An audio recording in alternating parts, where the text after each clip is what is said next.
Gipangandaman na sa Talisay City Agriculture ang pag-abot sa panahon sa ting-uwan. Committee on Disaster Resilience miawhag sa kabarangayan sa pagtuon sa ilang hazard map, ilabi na sa mga landslide-prone areas sa Dakbayan. Ano ang report ni Femery Dumabo? Gitikad ng daan ng kaumahan sa bukirang barangay sa Dakbayan sa Talisay aron maandam ang luna sa pag-abot sa adlaw sa ting-uwan. Subay niini gipaybaw ni Bernard Quijano, Talisay City agriculturist, nga nakaapod-apod na sila og mga binhi sama sa kalabasa, Chinese kangkong ug sa uban pang mga leafy vegetables. Dili jud kayo ingon nga daghan jud kay ang apektado ma'am kay baw naman sila nga ting init, dili nagid kay sila manguan, wala nagid sila nananom. Pero karon samtang nag-init, nag-andam na pud sila sa ilang tamnanan.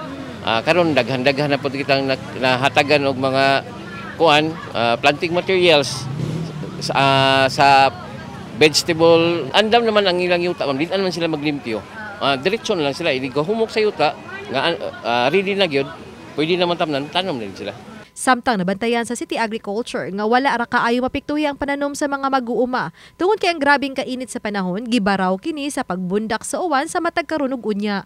Giyatagan usab og mga bitamina o bakuna sa City Veterinary Office ang mga kahayupan isip pagpangandam gihapon sa panahon sa ting-uwan. Di pauwanan kay pero kasagaran gid sa ato mga ma'am, nanam gi sila shed, ila naman ang isod sa shed nga o bagkuan, magkat-ankari naman sila, mas kuan na ron sila karon, mas cautious na sila. Samtang yawag ni Konsehal Danny Caballero, chairman sa Committee on Disaster Resilience sa Konseho sa Dakbayan sa Talisay ang mga barangay opisyal sa pag-review sa mga hazard map sa ilang mga lugar.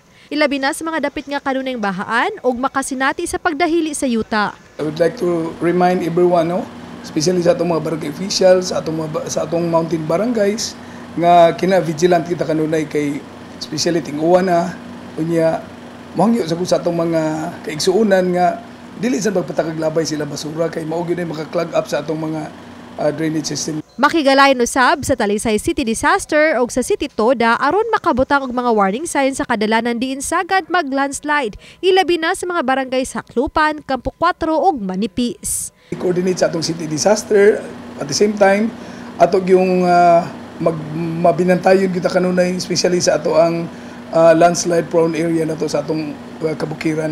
Nya atong mga motorista kinahanglan careful gid sila moagi sa atong landslide prone area. Uban ni Godfrey Relien, Femery Dumabok.